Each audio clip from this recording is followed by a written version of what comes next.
Flippin Live here on my channel. I'm Andrew from 510 Books, and it is May 21st, 2020. Today I wanted to talk about the main topic, talk about how to find Gaylord sources, my experience with that. Is that something you should even get involved with? And other things around that topic. And also we might touch on some other topics as well. So let's get started today with Flippin Live. Flippin' live, flippin' live, flippin' live, flippin' live, flippin' live. We're gonna strive, we're here to learn and gonna earn. Flippin' live, flippin' live, flippin' live, we're flippin' live. Good morning, guys and gals. I see a few people have joined in early in the the video, the live stream. Hello, Brian. Hello, JD. And whoever else here is joining us. Pat is here as well. Awesome. How are you guys doing? Let me know how things are going with your business. I have been, yesterday I spent most of the day. Oh man, I have another story to tell you. I spent most of the day in the warehouse going through, continuing to organize things, books and audiobooks and records, and now I'm diving deep into the records I have that me too. Like to see the regulars. Excuse me. Was diving into, into the records now. I bought 1,000 records back in March, which seems like such a long time ago. Just as the virus was starting to get into the U.S. and whatnot, and before things were quarantined, but people were still being a little bit cautious. Today I want to talk about Gaylords, but before I jump into that, it was weird. So I got a text message yesterday, late morning, from my bank, from Wells Fargo, saying that there were a couple of charges on my account that they were wondering if I had made. And when I looked at them, it said some company I never heard of, and then it said Best Buy, and I know that I haven't bought anything on bestbuy.com, if ever. I don't think I've ever bought anything on there.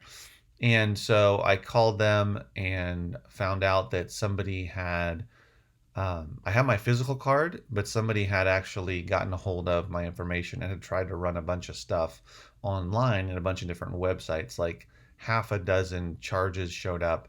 Thankfully, Wells Fargo actually rejected all of them except one. And I'm had to submit a claim for that, and eventually in like 10 days or so we'll get that reimbursed. So it turns out somebody did get my information. I don't know how. They seem to say that it was either a website that has my information was compromised, was hacked, or some sort of card reader, which is I guess a thing out there that people can do.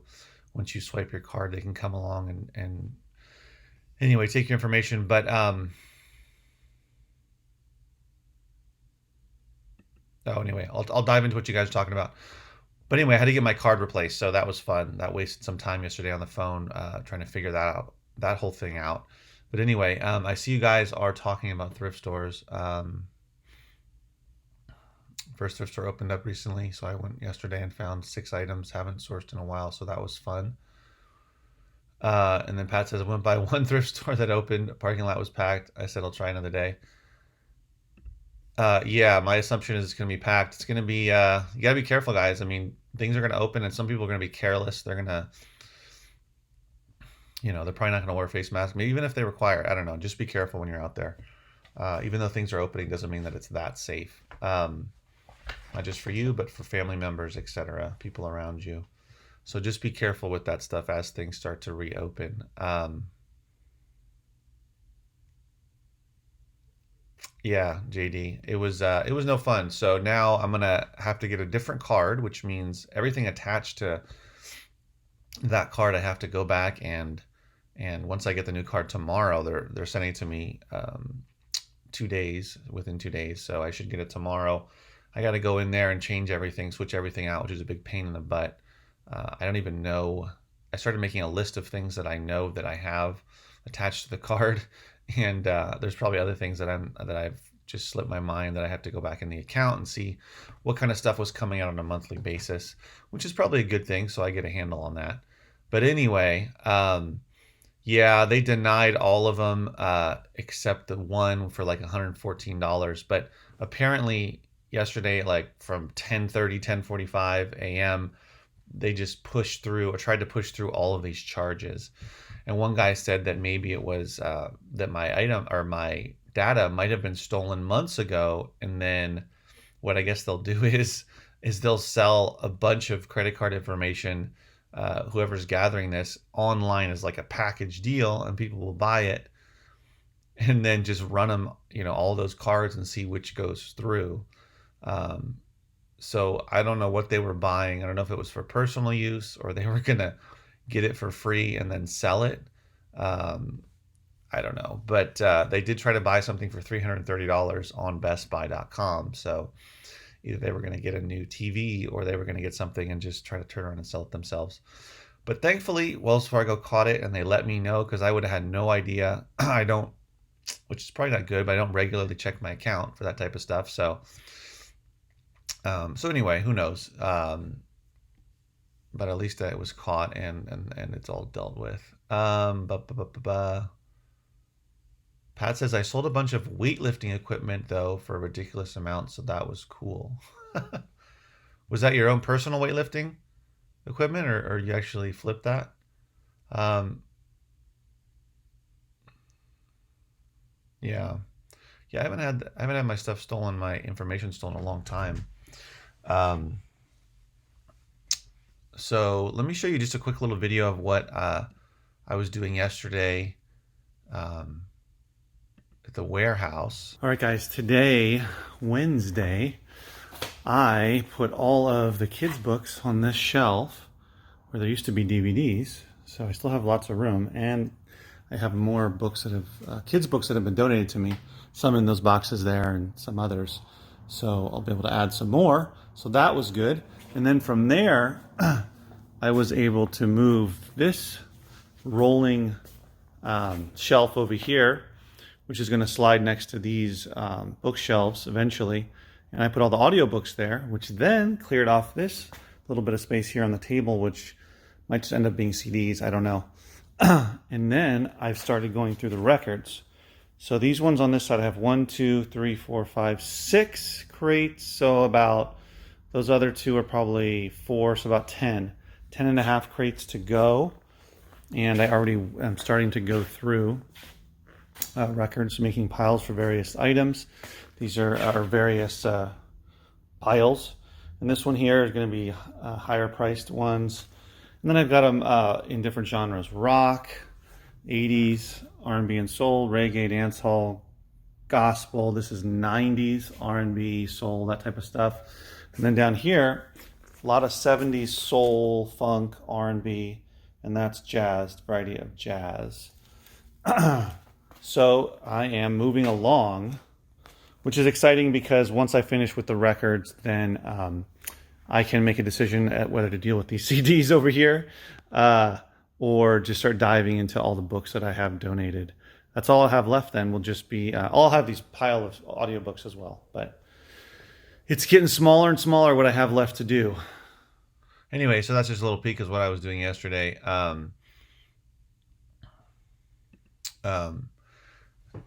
It feels good to move forward with the space and get things more organized because I'm kind of underneath. I had all those Gaylords to go through. Finally finished that, and I'm finally have listed just about all the DVDs that I had set aside for eBay. Excuse me. I just have to deal with those piles of CDs. And yeah, the records, I'm going through them and I'm finding that the majority of them are 70s, 80s, and a little bit of 90s, soul, funk, R&B, that type of genre. There's some rock that I come across, but not that many yet. Of course, I just started. I've only gone through 2 crates so far, with about another 10 or so to go. Um, and I've already found a handful that I can sell individually on eBay. I'm trying to keep most of them for local sale just because I'm trying to grow that return customer base of record collectors. And I already have a few that follow my page and they come regularly, and they, if they find something they like, they'll buy it no matter what, basically. So I'm trying to keep most of the records local. So anyway, that's kind of what I'm going through at the warehouse. And tomorrow I will continue that process. I don't know if I'll have a chance today, but tomorrow I'll spend the day going through all the records. My big goal is tomorrow, by the end of tomorrow, if I can finish going through all those records, it'd be awesome. I need to speed up the process so that I can just keep it moving, basically, so I can get onto other stuff as well. It was stuff stored in the garage. Oh, I was keeping until we bought a bigger house. I think I paid 600 for it over the last couple of years. Decided to cash out. Place when prices go back down. Um, cool for your weightlifting gear. So I already found some records that I'm gonna put up on eBay. A handful here, probably like 1, 2, 3, 4, 5, 6, 7, like 8 or so. So that's good. Uh, a lot of these records, that's the thing about records is it depends on the owner. I mean, the previous owner, some people treated their records really well, didn't lay them on top of each other, didn't, just mistreat them in general. And then these records are largely in pretty bad shape. I'm not finding very many that are in, most of them are in like acceptable to good condition in terms of the covers. A lot of the covers are ripped open, have a lot of wear, just poorly treated. So unfortunately, that's the case with those. But people will still buy them. For $3, people will buy a record as long as the actual vinyl record is playable and in good condition. Hey guys, Tom's here. Awesome. So anyway, so that's something I didn't want to dive too much into records because maybe we'll do that on another stream. Talk a little bit more about the records I found and just records in general and reselling that kind of stuff. But today I wanted to dive into Gaylords and how to find a Gaylord source. So I can tell you from my perspective how I found found sources, and it might be different for you. But before I talk about that, I would say first of all, if you need to decide whether getting into Gaylord and bulk books or other types of media is really right for you, because it's really easy to to get excited about the prospect of buying, let's say a Gaylord of books, which has 800 to 1,000 books in there for really inexpensive. So it depends on your source, but people have spent as much as $100 on a Gaylord. I spend around 60, $65. That's what my source has been charging me. If you buy by the truckload, and I mean 18-wheeler truckload, if you have a warehouse, big storage unit, whatever, big space for it, and you have the ability to store it and stack it and that type of stuff, then you can get it for cheaper if you buy it in big quantities, which is what a lot of the big bulk resellers do. If you're just doing it by yourself and you're not going to buy a tractor trailer load, which is about 46 to 52 Gaylords, if you can believe it, then you might pay a little bit more per Gaylord. It might be a per Gaylord cost versus weight, which is what a tractor trailer load tends to be. But if you're just starting out small and you just want to buy a couple, then it's probably going to be a per Gaylord amount. And so the idea, when you go from you go from thrift stores to estate sales, that type of thing, library book sales, and you want to buy bulk, you have to decide whether it makes sense for you. So number one, do you have the space, right? If you don't have anything outside of your house, your driveway, your garage, if you don't even have a garage, if you're in an apartment, where are you going to put a Gaylord? It doesn't make sense. So you're going to have to get at least a storage unit. And then the question is, will your source deliver to you? Do they have a minimum number of Gaylords for them to deliver to you? Or can you find a source where they'll only deliver a couple at a time? My source, thankfully, if you want any more than 6, I believe, then they have to hire somebody to deliver that in a bigger truck because they don't have a bigger truck. Um, but if you want 6 or less, then they can deliver it. So that's fine. I could order 2 or 3 and they'll deliver it, but not everybody's the same, right? Depends on how your source is working. So that's, something you have to consider. Is it even make sense for you? Do you have the space? Number one, remember Gaylords are 4 by 4 by 4 feet, right? 4 feet wide, 4 feet long, 4 feet high, tall. So they are big. The pallets are the same, right? They sit on a pallet. Every Gaylord has to sit on a pallet, otherwise you can't move it around. Um, the other thing to consider is, do you have or need a pallet jack? Pallet jack is one of those things. I mean, maybe you don't know what that is. Here, I'll just show you. Um,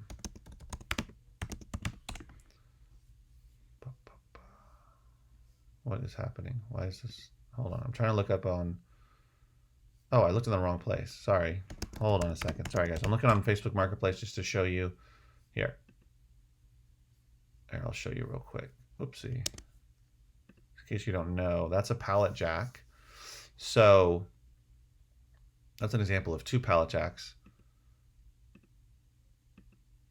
So basically, those 2, I don't know, the metal parts go underneath the pallet, and then here on the back, right here, you basically push it down, pull it down and up, and you're raising it up, and then it raises the pallet and the Gaylord up, and then you can move it around. And they easily will. A Gaylord of books is going to be the heaviest thing you're going to have to deal with, and it's gonna easily be able to deal with it. It's going to be heavy though. So do you have the storage space? Do you have the space for a Gaylord? Even if you're only getting 1 or 2, do you have the space? If you have a garage, if you have a driveway, well, if you have a driveway, make sure it's not going to rain. If you have a garage space, is it okay? Do you have the space for it? Is your spouse going to be okay with that? uh, that type of thing. If you have a storage unit, then maybe you can do it there. But you probably need a pallet jack. If you don't plan on getting a pallet jack, then what you're going to end up having to do once it's delivered and it just sits down, it's never going to move again. You're not going to move it. So you're going to have to physically take all the books out and put them into smaller boxes, throw out the duds, whatever. Which then,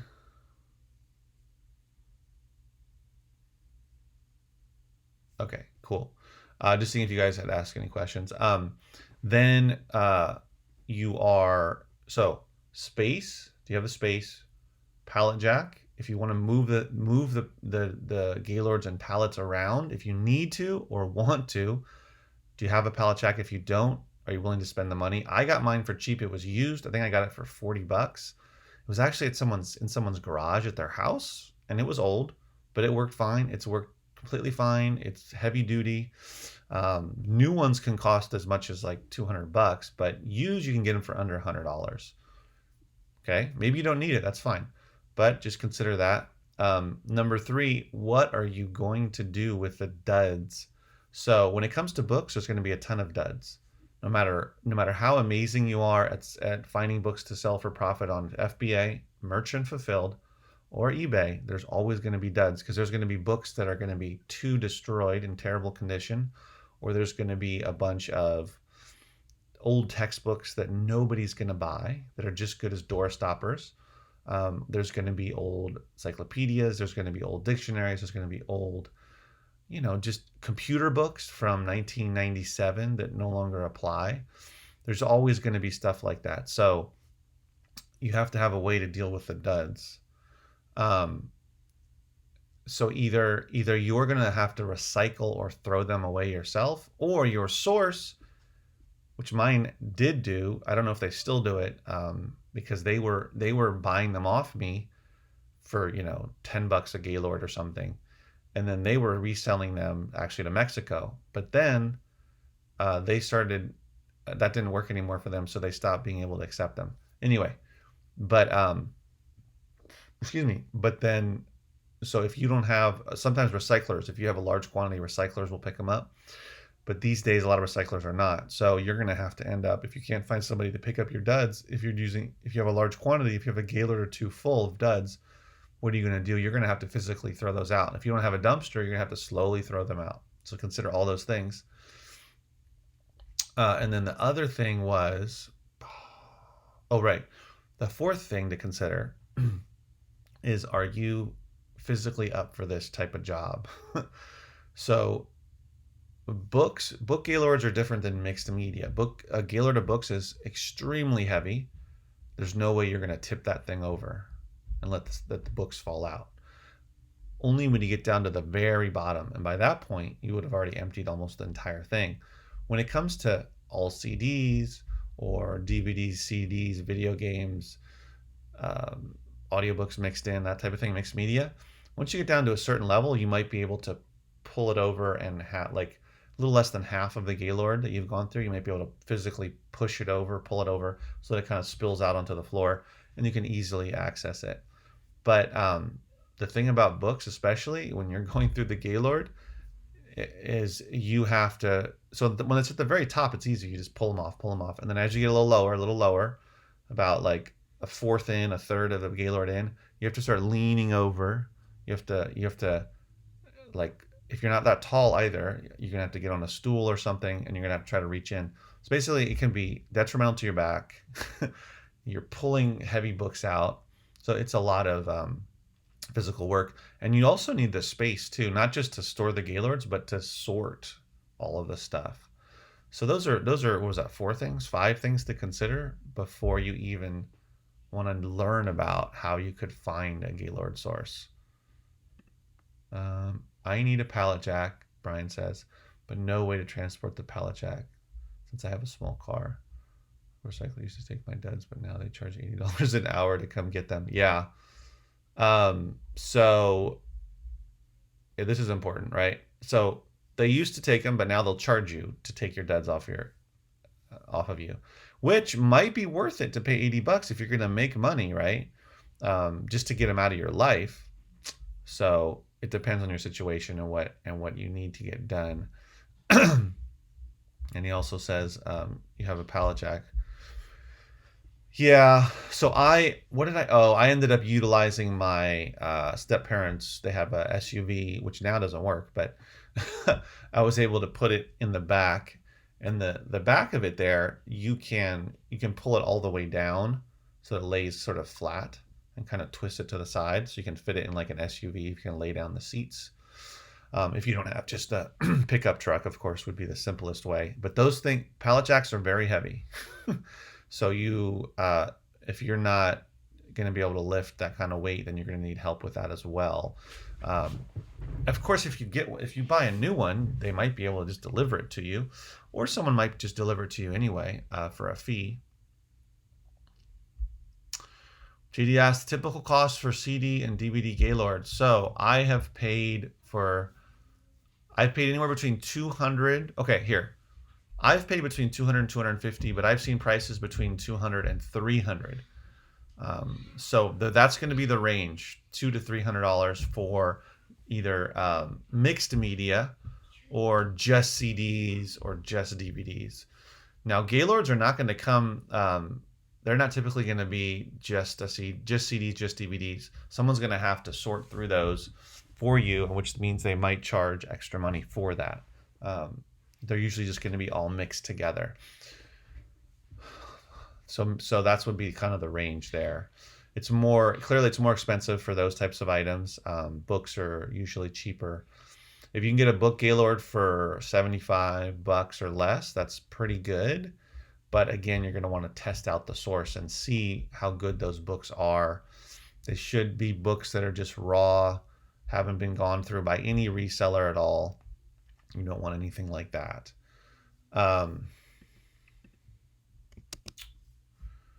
Yeah. So let's see here. So anyway, assuming that you pass you get over all those hurdles, right? You have the space, you physically can handle it, you can deal with the duds. You either don't need a pallet jack or can get one, buy one and have the space for it. if you plan on growing this beyond your house and you're getting a storage unit or you're getting a warehouse, even a small warehouse space, then you can do this with storage unit. That's the thing. So let me just tell you, the first time that I ever bought Gaylords, it was actually, was it one or two? I can't remember. Oh no, it was a couple. It was like two or three, and it was from. That's right. It was. I can find the. I should find the video. It was from. I'll look it up as I'm talking. It was from. What do you call it? A thrift store, and so they were looking to get rid of Gaylords of books. Now I didn't know anything about Gaylords. I didn't know where was a good place to get them. How much I should be paying, what I should look for before. Here, let me see. Before I find them. Anyway, I will look. Search. There we go. I'm trying to find the video. 19. These are all show all. Sorry guys, I'm trying to look. Oh, that's more than that. Ah, here it is. I found it. I wanted to show. Mobile popped over this wireless battery bank for an unboxing. Let's check this thing out. One second. Okay. So I do have a video from back in 2016, and this was my first experiment with the Gaylord of books. I said my first experiment with the Gaylord of books was backbreaking. So this was actually, it might have been just one Gaylord. I have to look at the video. But anyway, it was actually from a thrift store, and I had to, I had to go and pick it up with a U-Haul truck, and then I had to have it or take it to the house. And basically what happened is I drove, it was a little bit of a ways, 30 miles or so one way. Remember, it was a hot day. This was in summer, so this was 4 years ago. And then I came back home and I had it in the rental truck, and so I went through it. I just left it in the rental truck and went through them in the truck. And then what I ended up doing is just taking all of them out and just going to like a Goodwill. There's a Goodwill bookstore near where I live, and I just donated all the duds to the Goodwill. It was basically, I hardly found any books in there for resale. It turns out that this this thrift store was just basically, these were just duds, right? They had already gone through these books, and I don't know if they were selling online. They may have been, but for sure they were putting them out for sale, and they were only taking the better books to put them out on their floor. So it just wasn't worth it. So that was a bad experience in the sense of it wasted money and time. However, it was a great learning experience because I realized, well, I have to ask the question of, have these books been gone through by anybody, including you guys, or are these just books, fresh donations, or whatever they may be? Yeah. Here. Huh. This is when I I'm heading to. So here's the video. I'll show you guys. I mean, you can watch it yourself here. I'm gonna mute it.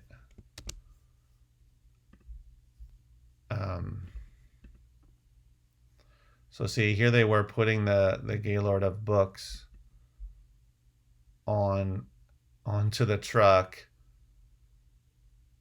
I think I ended up.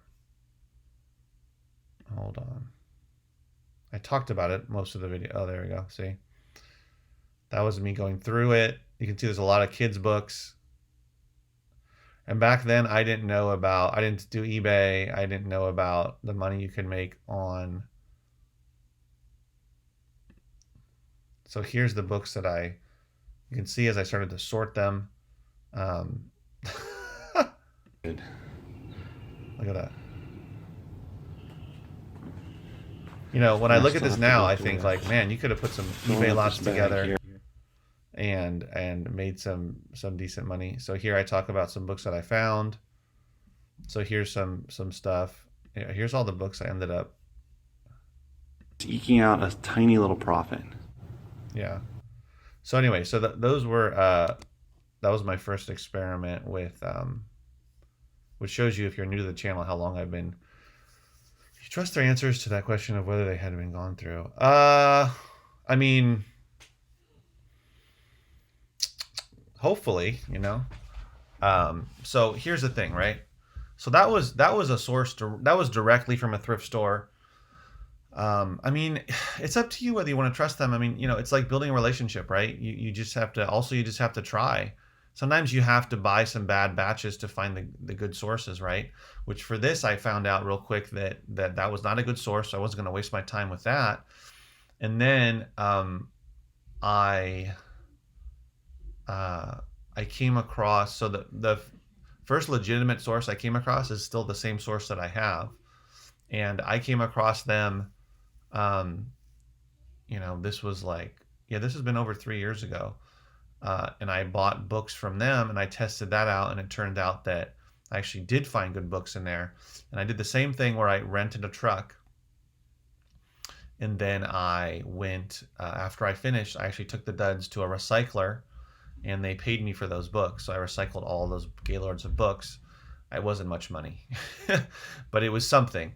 But it was a lot of work. And then I found out, or asked them if they delivered. They said they do. So I got a small storage unit that could fit about, I think it could fit like 5. It could probably fit 6, but 5 Gaylords, and then I could have some space to sort. And that space was only like a little over $100 a month to month type of rent. And that's how I got started. Is I used that space and I started to learn about Gaylords. And then I slowly got into other non-book Gaylords with that source. So someone asked a question. Let me see. Yeah, trust but verify, basically. Just try them out. So anyway, so how did I find my source that I still have to this day? You could call it luck. But it was, for me, it was just persistence and consistency of looking for a source.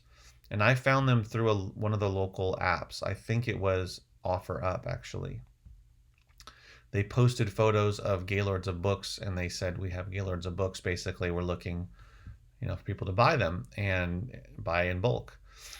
And so I contacted them and that's how I started. Now, they are sort of an intermediary. They're not a thrift store. They're not a recycler. They buy them off of other sources that are that either through like auctions or that type of thing.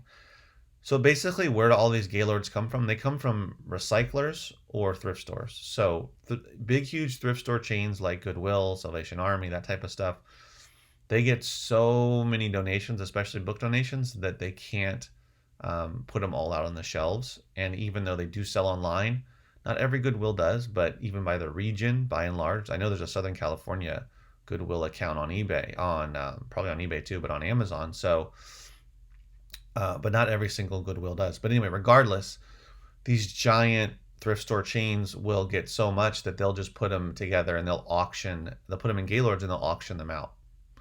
And people buy them, like the company that I go through. And my source is actually a reseller on Amazon. They have their own account. They've been selling for years, but doing merchant fulfilled. But they got more into doing the bulk, selling it off to people like me. So when I get them, they haven't been gone through the books. That's how my source gets them, and then they just sell them off to me. So if you talk to big bulk sellers, they might say, well, you know, the two main sources would be thrift stores or recyclers. And that's who you would go to. You just basically like cold call them, which you can, right? You can go into recyclers, you can go into thrift stores, and you can do that. But there are other, I would say just you need to, like, because that's the thing. I found 2 other sources just looking online. So another source locally here, close to where I live, I bought 7 pallets of mixed media uh, and that was raw mixed media. Like it had everything in there. It had records, it had VHS tapes, it had all kinds of stuff, and I bought them from really cheap. But they also did books, merchant fulfilled books. But then when I went back to reorder from them, they said they were switching up their business model and they were going to start doing different things outside of books. But anyway, and then I found another guy who he doesn't do books, he does CDs, DVDs, and I bought Gaylords off of him, which ended up being a bad idea because those were all the non-scanned items. Like he had basically they only deal with the CDs, the DVDs for merchant fulfilled that have barcodes. Otherwise, they don't even bother looking them up. So I did find some stuff in there, but that was more a waste of time. So I just stuck to the source that I still have. So in order to how to find them, I would say that you can call recyclers, you can call thrift stores, but also I would just look if you can find auctions, for thrift stores. Sometimes I don't know exactly where, here in Southern California where this is done, but my source gets it from, the auctions and that type of thing, and then I buy through them. But I would just recommend continuing to look through all the different online venues, whether it's what do you call it? Whether it's Facebook Marketplace, whether it's Craigslist, whether it's OfferUp or Let Go. That's where you're really going to find some of these sources. Or if you're into cold calling and you're into just walking into places and asking, like recyclers or thrift stores, you can do that as well. Yeah, you do. I did. I think I don't know if I looked up Actually, I did. I did look up Gaylord on OfferUp, and that's how I found my source because they said they had Gaylord's books for sale, and that's how I made my first order with them. It was like 3 or something and I actually picked them up. So I actually went and they loaded up the truck. That was my first time to test them out, and I bought like 3, I think. And then that's when I got my storage unit and started. I decided I didn't want to go pick them up. I didn't want to have to hassle with getting a truck, driving down there and all of that. And they charge $120 to deliver, so they can deliver as many as 6 at a time. So I decided to do that. I have ordered more than 6, and then they had to, the delivery fee was $180 because they had to actually outsource the delivery. But still, it was, I don't know how many I got, maybe 10 or something. Books probably. It's crazy to think how much of that I've gone through. So yeah, I mean, that's what I would say. You just got to be persistent about it. If you look once and you say, oh, I didn't find anything, I would maybe do a search. I would do an alert for Gaylords or maybe for bulk books, that type of thing, pallets, and just get alerted when those things pop up on Facebook, on the local apps. I don't know how good Craigslist is with this, but it's there still. So I think I went to Craigslist just to see what I could find. Let me see here.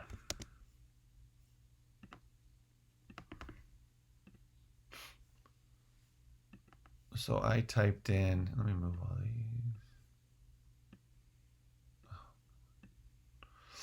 Bulk books, and this popped up here, but this is a sale. It looks like these people are they probably buy in bulk and then they sell locally. And they have all this random stuff. My assumption is that they buy Gaylords, but it says buy bulk the whole lot. Oh, so this might be a little different, but they even have laser discs. But that was all when I put bulk books.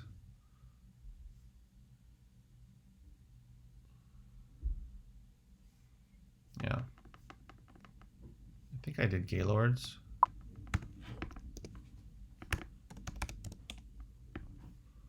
And then there was nothing available here. It's showing pallets and actual Gaylords. I don't know why it's showing trucks. Gaylord truck bed cover. Okay. Gaylord boxes. So as you can see, there's nothing there currently. But, Gaylord boxes. I just sold my last Gaylord boxes. But Facebook Marketplace. Oh, that was Pallet Jack.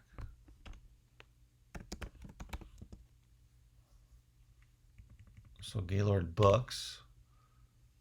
See, that's mine. Let's see. See, these are all just people selling off books.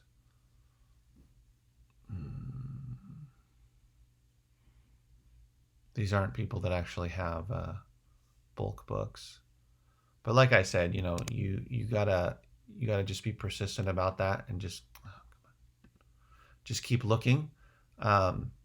There is definitely no like magic way to find Gaylords. I stumbled across it, but I had been looking for quite a while. And people's sources, you know, people can be like super secretive about that. But let me look actually. Book Gaylord auctions. Oh, that's eBay. Of course, there's Gov Deals here. Look at this. Here, let me show you. Look at this one.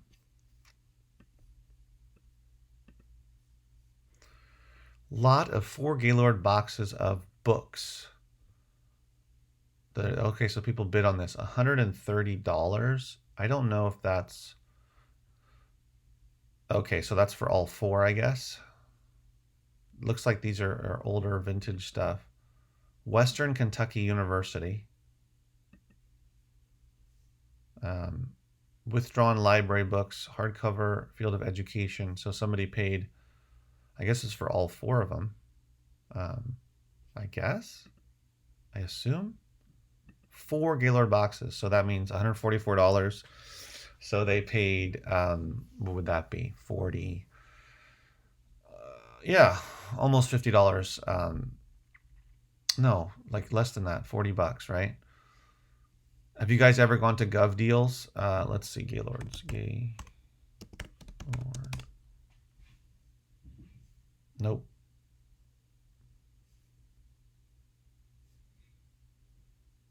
Yeah. So I just found that randomly there. Public surplus. Oop. What is this? These are like individual books, though. Math books. I've never been on the site, so I don't know what's... Oh, okay. So you can buy them. Oh, okay, I see. So they show you the books that they have. You can buy them in bulk, I guess. Palette of 1 books. I see. But I'm assuming these are, yeah, this is in Utah. So it depends on where you live. So that's another thing there. Liquidation.com auctions. Okay, I don't know. Yeah. Look at this. Shop Goodwill. Okay, there's nothing there. I don't know what's happening. Okay. Anyway, so I just did a quick little search just to see how much. JD says, how much would you say you made in profit off a good CD Gaylord, mixed books, etc. I would make the most money off of either mixed media or CDs. So just for Amazon, I would make more money off of just CDs because there's so many CDs in there. If it's just CDs, it's going to be like 1,800 to 2,000 CDs that you're going to have.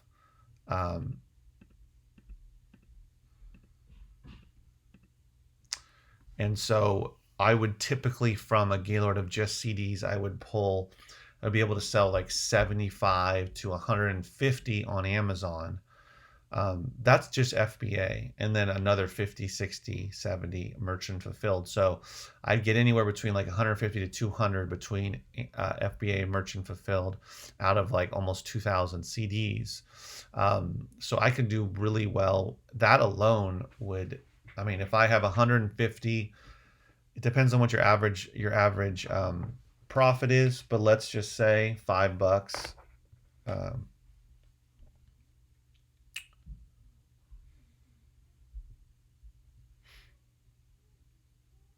Yeah, I mean, if your average profit is $5, that's 750 bucks, $1,000. So I would say from a CD Gaylord, I would do the best.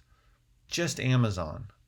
Now, if you could take into consideration eBay, I'll do even better with CD Gaylord because I'll be able to just forget about my local sale. If you're not bothering with that, and if I wasn't doing that, now what I know about how to do CD lots on eBay, I'll make even more, hundreds of more dollars. I'll probably end up making $1,500 or more. I mean, we know about Amazon. Not everything's going to sell and not sell for the price you want. But these are just averages. So I would say I'd probably do my best with a CD Gaylord. Thing about book Gaylords, yeah, okay. But then if it's mixed media, so if it's CDs, DVDs, video games, audiobooks, I'll do really well now if you take into consideration eBay. Without eBay, I won't do nearly as well. But if you can sell DVDs on Amazon, then you're going to do very well with a Gaylord of mixed media. But if you can't, like me, then you can sell them on eBay and still do really well. So I would say probably CDs would do better just because there's so many and there's going to be some really high priced ones there, profitable ones there for Amazon for sure. Always are. There's going to be lower price ones, but through the quantity, through the number you'll do really well. I would say you'd make at least $1,000 to $2,000 profit between Amazon and if you do eBay. I highly recommend you got to do eBay if you're going to be doing bulk. I really recommend it because you'll make a lot more money. And then with the books, you're just going to make less money unless you. So with Amazon FBA and merchant fulfilled, it's not going to be that many per Gaylord, to be honest. Uh, I would be pretty content if I found 30 for FBA, maybe 40 between FBA and merchant fulfilled. Again, this depends on how low you're willing to go with profits, right? If you're willing to make only $1 or $2 profit off of a book, you're going to find more books for sale on Amazon. But if you want to make a minimum $5 and up profit, then it's not going to be as many. So, that's why it's hard to say exactly. But if you also do eBay, you can make a lot more money on, well, it depends, right? Because that's the thing, guys. Every single Gaylord is different, even if you're getting it from the same source, because every Gaylord of books, for instance, is going to have different types of books. I've had Gaylords where it was like 90% fiction. I had one that had a ton of signed first edition copies of fiction books. That's where I found that science fiction book that I sold on eBay eventually for $350, right? So you'll find stuff like that. It'll be all fiction. A lot of it won't be worth it unless you can put them together as some sort of lot on eBay, but it won't be worth it on Amazon individually. And then other ones I've had ones where they're like almost all textbook school books and you do really well. And other ones that are a mixture of fiction and nonfiction, and some that have a ton of kids books, which might sound bad for Amazon. Well, it is potentially because there's usually not very many in there to sell individually, but then also you can do really well with kids books either on eBay or locally through Facebook Marketplace. You can put together lots. So it depends, right? But I would say in terms of overall making what do you call it? Making the most profit would probably be the media, the CDs only or the mixed media. Also consider though you pay more for those. The books are cheap. So if you can get really good at figuring out how to monetize all those or a lot of the books in there, then you can make some good money as well. But it's quantity. You've got to go through a bunch of Gaylords. And you probably have to get good at eBay and putting book lots together. If you're not, you're going to just have to go through. If you don't want to hassle with eBay, if you don't want to hassle with book lots, you're just going to have to scan a bunch, look up things individually, and you're going to have a ton of duds. Like I said, the guy that I used to buy CDs, boxes of CDs from because he didn't want to sell them online, he was a bulk book seller and he had the whole operation set up. He had 4,000 square feet. He had a couple people working for him as sorters slash scanners, and they would load up the Gaylords on the forklift, put it in the Gaylord dumper, which he had, and it would slowly dump it over like that onto a table. And then he had Nito scan on a computer with a scanner, and they would scan it. And I remember him telling me, I'm only finding like 15 to 20 books for FBA, because he was only doing FBA. I think this is why he went out of business. He was too narrow. He only did FBA. He didn't even bother doing merchant fulfilled. He could have made way more money doing merchant fulfilled too. And he could have just said, okay, I'm only going to do merchant fulfilled for books that I'm going to make $10 profit off of, let's say. And only that's it, right?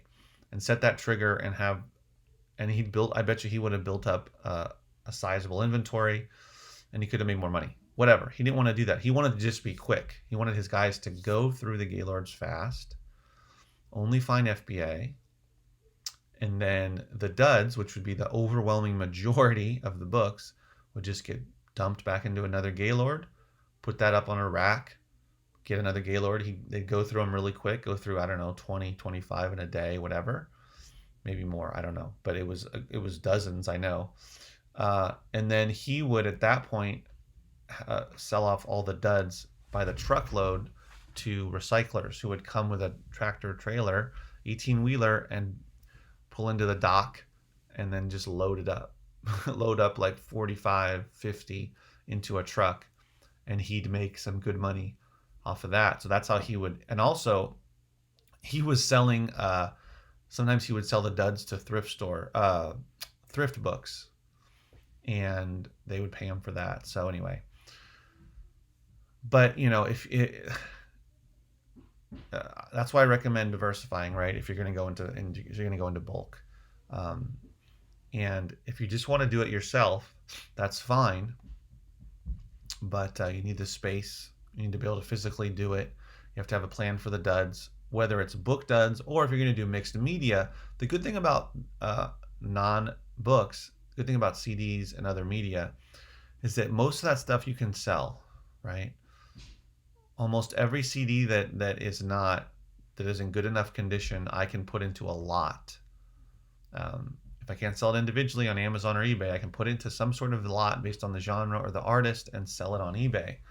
Almost every single CD. Some of them are so obscure, or they're a weird genre that maybe I can't find enough to put into a lot, and I'll just take the extra. That's the thing. Even if I can't put it into a lot, I can take the disc and put it into loose CD lot on eBay, 2, 3, 4, 500 at a time, 700, I've done as many as 700.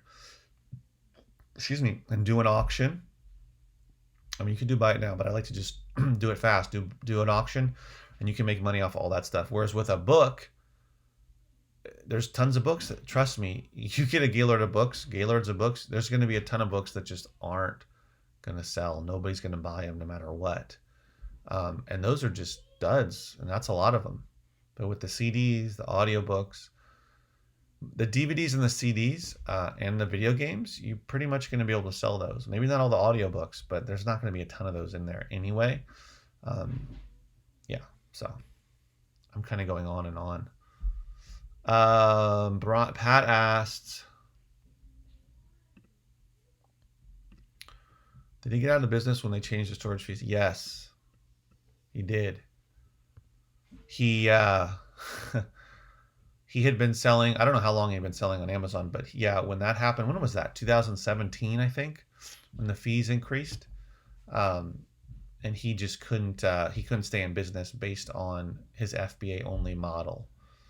So he actually ended up closing that warehouse down, but he had all of that equipment, and I'm not sure what he ended up doing with it. But anyway, I should actually probably contact him and see, because he had tons of sources for his books and whatnot.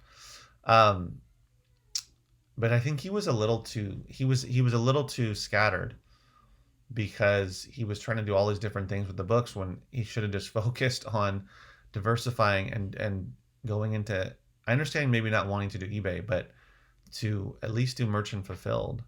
At one point, he had actually bought shelves with the idea of doing it, and then for whatever reason, he didn't do it. I remember I went in there to pick up CDs for him, and actually, I also bought records from him too. Um, and he had bought all these new shelving units, and he said, "Yeah, it's for merchant fulfilled." And I was like, "Okay, great." And then he ended up not doing it. And then last time I talked to him, he was like, "Yeah." He was talking about opening a thrift store with somebody. I don't know what ended up happening. I think the guy was kind of all over the place, but yeah, it was the fees that it hurt him when the fees went up. But I think he hurt himself by not doing merchant fulfilled, not diversifying. And man, that guy could have done, if he could have done a local sale that would have killed it. I mean, the amount of books that he had, and I'm sure he had so many valuable books, antique, vintage books in there that he could have sold on eBay as well. But he just didn't want to do it. He had some sort of other. He had another item that he sold on eBay. I'm sorry, on Amazon that he had manufactured and shipped from China. It was like it was something to do with skateboarding. It was like a one of those rails that they skateboarders will slide on, like a rail. It was something like that he sold. And I don't know if he's still selling that, but it was apparently one of like the best sellers in the genre, in that niche, and he did really well with that, especially during Christmas time, during the holidays, Q4. So maybe he's still doing that. I don't know. I should get back in contact with him to see what he's doing. But anyway, but that was my first exposure. I remember I walked in there for the first time when I went to buy a bunch of boxed up CDs from him, and I was like, wow, he's doing what I have been sort of dreaming about, which is having all these bulk books, or having a bulk book operation. But he had to pay for 4,000 square feet. It was actually the corner of a gigantic warehouse. So it was, I don't know how big that warehouse was. It was huge. And he had the corner of it, which ended up being like 4,000. No, I'm pretty sure it was 4,000. It was either 4,000 or 2,000, but it was a lot. It was several thousand square feet. And he had racks that he could put Gaylords on, and he had a lot of space. And the first time I went in there, I was like, wow, he's really running a bulk business, because he had everything you would need. He's got, of course, he has a pallet jack, but he's got a forklift, even better, so you can quickly move pallets around. He's got a Gaylord dumper. Have you guys seen a Gaylord dumper before?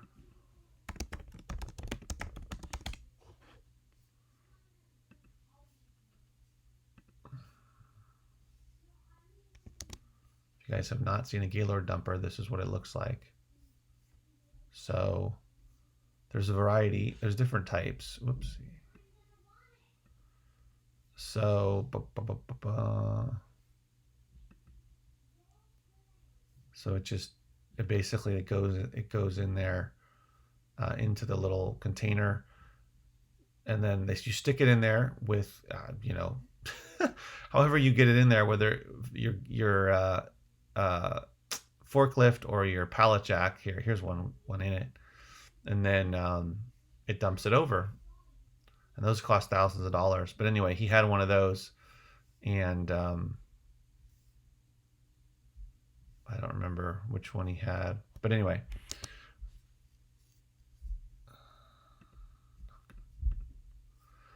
And so he had the Gaylord dumper. He had the chute this like wooden chute that was at the end of it, so it would come down and onto a table. And then he had a computer set up next to it, and he had a guy who would just take the books and scan, and then he'd toss them into another Gaylord if they were no good, and he'd put the ones that were for FBA to the side, and just go through that for hours and hours. But anyway, so yeah, I mean, there's all different kinds of ways to go about the business. So anyway, guys, we dove into Gaylords. Hopefully you learned something. I mean, I know there's no quick, easy way. This is exactly how you find a Gaylord source. It just doesn't work like that. You kind of have to be persistent about it. You have to be obnoxiously persistent and keep searching and keep looking. And I ended up coming across multiple sources just by being persistent about it. I never actually went into a thrift store or went into a recycler or anything like that. But I mean, that's something you can do as well. So thanks guys for watching. We'll do another video tomorrow. We'll talk about something different. Flippin' live, flippin' live, flippin' live. We're gonna strive. We're here to learn and gonna earn.